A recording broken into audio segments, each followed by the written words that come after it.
How to lose belly fat or stubborn fat. Before we dive in, let me give you a disclaimer. मैं कोई fitness influencer नहीं हूँ, I am a fitness coach. तो हो सकता है इस टॉपिक पे जो भी इन्फॉर्मेशन मैं आपके साथ शेयर करूँगा वो आपके दिल को या मन को पसंद ना आए, लेकिन मैं सारे फैक्ट शेयर करूँगा। वैसे तो जो भी मेरे व्यूअर्स है वो काफ़ी समझदार है, लेकिन फिर भी इस पॉडकास्ट को सुनने वाला हर कोई पर्सन लॉजिक, कॉमन सेंस और अपनी सूझबूझ का इस्तेमाल करके ये वीडियो पूरा देखें। बेली फैट लूज़ करना सबसे डिफ़िकल्ट चीज़ होती है, क्योंकि ये हमारी बॉडी का सबसे स्टब बोन फैट होता है, यानी कि सबसे जिद्दी फैट। ये स्टब बोन क्यों होता है? क्योंकि हमारी बॉडी इसे लूज़ नहीं करना चाहती है। हमारी बॉडी इस तरीके से बनी है कि वो कुछ फैट स्टोर रखती है आपकी बॉडी के अंदर, ताकि कभी भी कोई स्टारवेशन का टाइम आए तो बॉडी उस फैट से एनर्जी यूज़ कर सके। होमोसेपियन टाइम में भी खाने का तरीका ऐसे होता था कि हम दिन में एक बार खाते थे, फिर 2-3 दिन तक खाना नहीं मिलता था। तो जो एक बार खाते थे बहुत सारा खाना खाते थे और वही स्टोर होता था फैट में, और 2 या 3 दिन तक जब भी हमें खाना नहीं मिला तो वही स्टोरेज जो एनर्जी का है वहाँ से बॉडी एनर्जी यूज़ करती थी जिंदा रहने के लिए। सेम वही प्रोसीजर अभी भी चल रहा है हमारे बॉडी का, लेकिन बस टाइम बदल गया है। पहले हमें 3-4 दिन तक खाना नहीं मिलता था, अभी ऐसा है कि हमें हर घंटे खाना मिलता है। कुछ लोगों के लिए तो हर मिनट खाना मिलता है, जिस वजह से हमारी बॉडी में फैट स्टोर होते जा रहा है। क्योंकि एनर्जी को बर्न करने के लिए हम कुछ नहीं करते हैं, थोड़ा बहुत अगर एक्टिविटी करते हैं तो करते हैं, वरना वो भी लगभग बंद होते जा रहा है। हमारी बॉडी में 2 तरीके के फैट होते हैं, subcutaneous fat and visceral fat. Subcutaneous fat होता है आपके स्किन और मसल के बीच में, विसरल फैट होता है आपके ऑर्गन्स के बीच में, और विसरल फैट ही होता है जो बढ़ता है तो बहुत डेंजरस होता है आपके ऑर्गन्स के लिए। जो बेली फैट होता है वो लगभग विसरल फैट ही होता है। जब हम फैट लॉस करते हैं तो हम किसी एक फैट को टारगेट नहीं करते हैं, हम सबक्यूटेनियस और विसरल दोनों ही फैट लॉस कर रहे होते हैं। विसरल फैट जब कम होता है तो आपके इंचेस लॉस होते हैं, सबक्यूटेनियस फैट जब कम होता है तो आपके मसल का स्ट्रक्चर दिखाई देना शुरू होता है, जिसे हम कहते हैं बॉडी टोनिंग। तो वो बॉडी टोनिंग नहीं होता है, एक्चुअली में आपके बॉडी का जो सबक्यूटेनियस फैट है वो कम हो रहा होता है, तो आपके मसल का स्ट्रक्चर दिखाई देना स्टार्ट हो जाता है। आप इस बेली फैट को कैसे ट्रिगर करोगे, इसे लूज़ कैसे करोगे?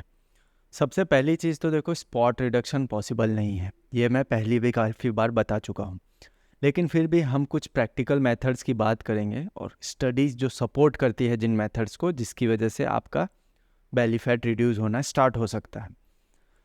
सबसे पहली चीज़ आती है, जैसे कि मैंने बताया, जो बेली फैट स्टोर है वो है एक्सेसिव एनर्जी, जिसका आप यूज़ नहीं कर रहे हो। तो पहला स्टेप आपको ये करना है कि और एक्सेसिव एनर्जी आने से रोकना है, यानी कि आपको आपके एपेटाइट को कंट्रोल करना है, आपके एपेटाइट को सप्रेस करना है।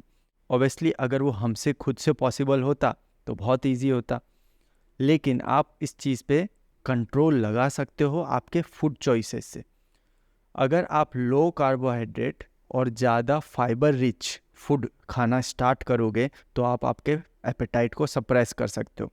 तो लो कार्बोहाइड्रेट और फाइबर रिच फूड से मेरा मतलब है लेग्यूम्स, फ्लैक्सीड, ओट्स। ये कुछ ऐसे हैं सॉल्युबल फाइबर में रिच फूड जो हेल्प करेंगे आपके फुलनेस की फीलिंग को प्रमोट करने में और आपके डाइजेशन को इम्प्रूव करने में, जिस वजह से आपका कंट्रोल लग जाएगा कैलोरी इनटेक पे।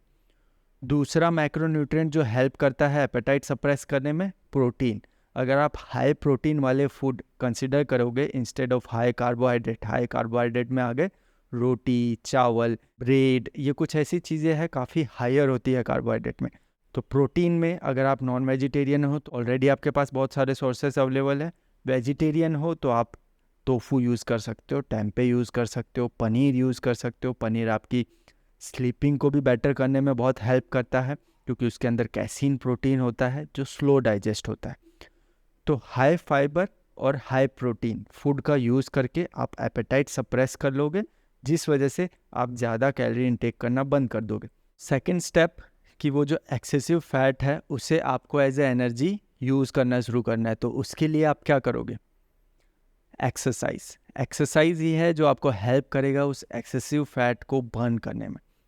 जब फैट बर्न होता है तो वो मेल्ट नहीं होता है, इट्स नॉट अ बटर। वो बटर नहीं है कि वो मेल्ट होना स्टार्ट हो जाए।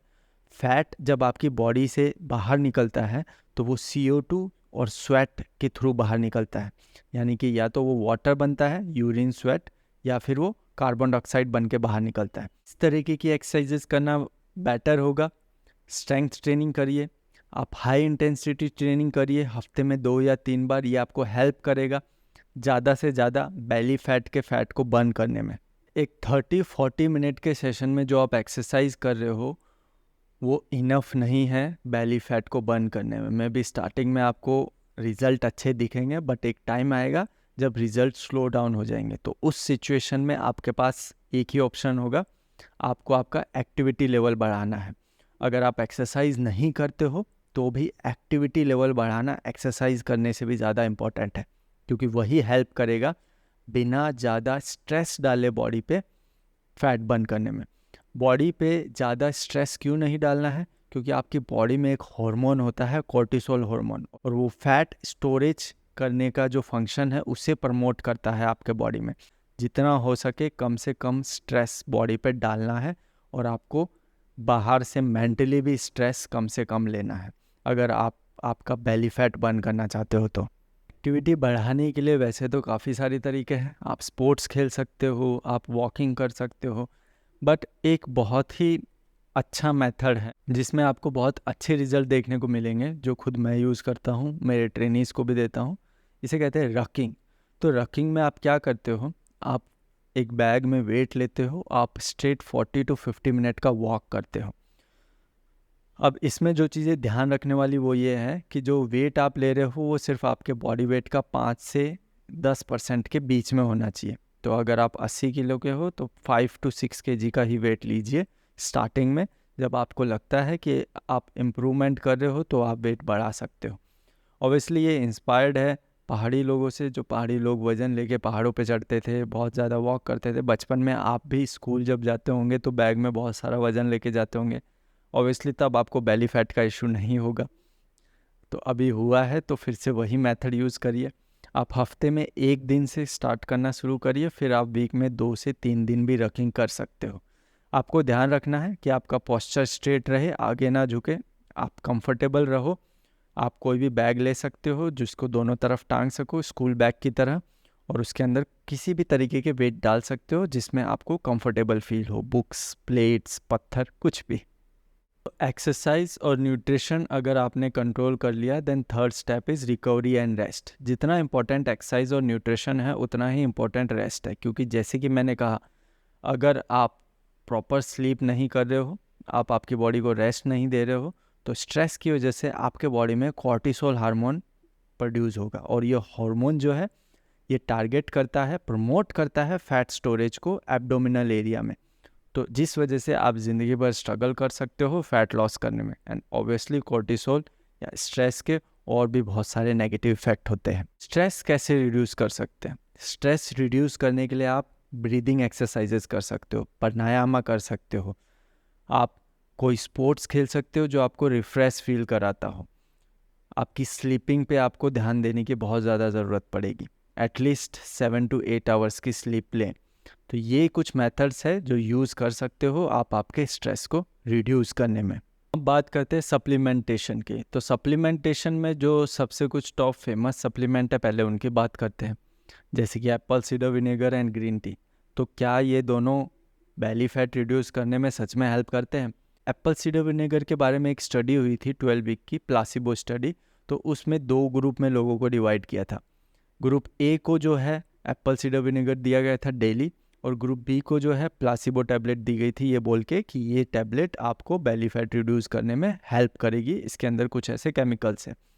और 12 वीक के बाद जो रिजल्ट सामने आया उसमें देखा गया जो लोग एप्पल सीडर विनेगर ले रहे थे उनमें डेफिनेटली चेंजेस थे, उनके एब्डोमिनल एरिया में इंचेस लॉस हुए थे, और जो लोग प्लासिबो टैबलेट ले रहे थे उनके अंदर कोई खास चेंजेस नहीं देखे गए। तो इस वजह से एप्पल सीडर विनेगर बहुत फेमस होने लगा, डॉक्टर्स भी इसे प्रमोट करने लगे। लेकिन यहाँ पे एक ट्विस्ट है। ट्विस्ट ये है कि जो स्टडी हुई थी उस स्टडी में जो लोग एप्पल सीडर विनेगर ले रहे थे वो एक कैलोरी रिस्ट्रिक्टेड डाइट भी फॉलो कर रहे थे, और जो लोग नहीं ले रहे थे उनको किसी तरीके का कैलोरी रिस्ट्रिक्शन नहीं था। तो अब ये एप्पल सीडर विनेगर वर्क कर रहा था या कैलोरी रिस्ट्रिक्शन, ये डिसीज़न मैं आप पे छोड़ता हूँ। ये आपका कॉमन सेंस और आपका लॉजिक यूज़ करिए। आप इस पे और रिसर्च पेपर्स भी पढ़ सकते हो। मेरा एक्सपीरियंस अगर शेयर करूँ तो मैंने एप्पल सीडर विनेगर यूज़ किया था जस्ट टू सी कि होता क्या है एप्पल सीडर विनेगर से, और मेरा पेट ख़राब हो गया। तो एक्चुअली में एप्पल सीडर विनेगर में काफ़ी मार्केटिंग यूज़ की गई है उसे प्रमोट करने के लिए। इंडिया में एप्पल सीडर विनेगर कभी फेमस नहीं था। अगर हम डाइजेशन इम्प्रूवमेंट की बात करें, एप्पल सीडर विनेगर थोड़ा काम करता होगा, लेकिन हम लोगों के पास ऑलरेडी एक ऑप्शन है जिसे हम कहते हैं आंवला का जूस या आंवला का रस। तो instead of using Apple cedar vinegar मैं आपको सजेस्ट करूंगा, अगर डाइजेशन इश्यूज है आपको तो आप या तो आंवला या फिर एलोवेरा यूज़ कर सकते हो, वो ज़्यादा बेनिफिशियल है। जिसको एसिडिटी का इशू होता है वो एलोवेरा यूज़ करो, जिसको नहीं है वो आंवला का जूस यूज़ कर सकता है। ग्रीन टी के अंदर कुछ एंटीऑक्सीडेंट होते हैं जिसे कहते हैं कैटेचिन्स। तो ये एंटीऑक्सीडेंट जो होते हैं आपके मेटाबॉलिज्म को बूस्ट करने में हेल्प करते हैं, और इसी को बेली फैट रिड्यूस करने से ज्वाइन कर दिया। तो लोगों को लगने लगा कि ग्रीन टी पीने से लोगों का बेली फैट रिड्यूस होना स्टार्ट हो जाता है, क्योंकि मेटाबॉलिज्म बूस्ट होता है और वो फैट ऑक्सीडेशन में हेल्प करता है। बट एक्चुअली में जो नई स्टडी सामने आई है उन्होंने बताया कि कैटेचिन्स इतना इफेक्टिव नहीं है।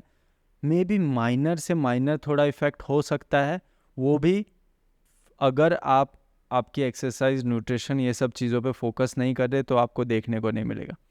ऑब्वियसली एंटीऑक्सीडेंट है तो ग्रीन टी के बहुत सारे दूसरे बेनिफिट हैं, तो आप ग्रीन टी यूज़ कर सकते हो, लेकिन बेली फैट उससे रिड्यूस होगा ये सोच के दिन भर ग्रीन टी मत पिए। आजकल ग्रीन टी में कैफ़ीन भी होता है बहुत सारी ग्रीन टी में, तो आप आपकी ग्रीन टी देख के ख़रीदिए। आपको उसके एंटीऑक्सीडेंट का बेनिफिट लेना है तो आप 2 से 3 कप दिन में ग्रीन टी पी सकते हो। तो क्या कोई ऐसा सप्लीमेंट है ही नहीं जो हेल्प करता है बेली फैट रिड्यूस करने में या फिर ओवरऑल वेट लॉस में? एक्चुअली में एक सप्लीमेंट है जिसे कहते हैं योहिम्बिन, बट एकदम अच्छा योहिम्बिन मिलना बहुत मुश्किल होता है। कुछ ब्रांड्स है अवेलेबल कराती है, लेकिन मैं खुद आपको योहिम्बिन लेने के लिए रेकमेंड नहीं करूँगा, क्योंकि इसके कुछ साइड इफ़ेक्ट भी है। कुछ लोगों को एंजाइटी फील होता है, और योहिम्बिन पे एकदम डीप रिसर्च नहीं हुई है कि किस बॉडी टाइप पे ये कैसा इफ़ेक्ट करेगा। बट येस, जितना मैंने इसके बारे में पढ़ा है और रिसर्च की है उस हिसाब से बाकी अवेलेबल जितने भी सोर्सेज हैं मार्केट में जो बोलते हैं फैट कटर, फैट बर्नर, ये सब, उन सब में ज़ीरो पोटेंशियल है। बट योहिम्बिन एक्चुअली में कुछ पोटेंशियल दिखाता है। तो आप योहिम्बिन यूज़ कर सकते हो, लेकिन अपनी जिम्मेदारी पे यूज़ करें, मेरे कहने पे नहीं। और योहिम्बिन भी तभी काम करेगा अगर आप बाकी सारी चीज़ें ट्रैक कर रहे हो, आपकी रिकवरी, आपका न्यूट्रिशन, आपका एक्सरसाइज, आपकी एक्टिविटी। अकेला योहिम्बिन भी हेल्प नहीं करेगा। 5 to 7% इफ़ेक्ट योहिम्बिन के देखे गए हैं, खासकर स्टबबोर्न फैट में।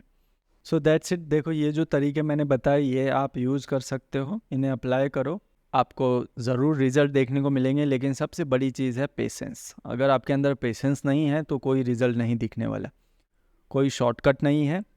फ़िलहाल के लिए यही तरीके हैं। फ्यूचर में अगर कोई ऐसी चीज़ इन्वेंट हो जाती है जो सही में शॉर्टकट करके आपको हेल्प कर दे, तो मे बी का शॉर्टकट ढूंढना सफल हो सकता है। बट फ़िलहाल के लिए आप अगर शॉर्टकट ढूंढोगे तो सिर्फ अपना नुकसान कराओगे।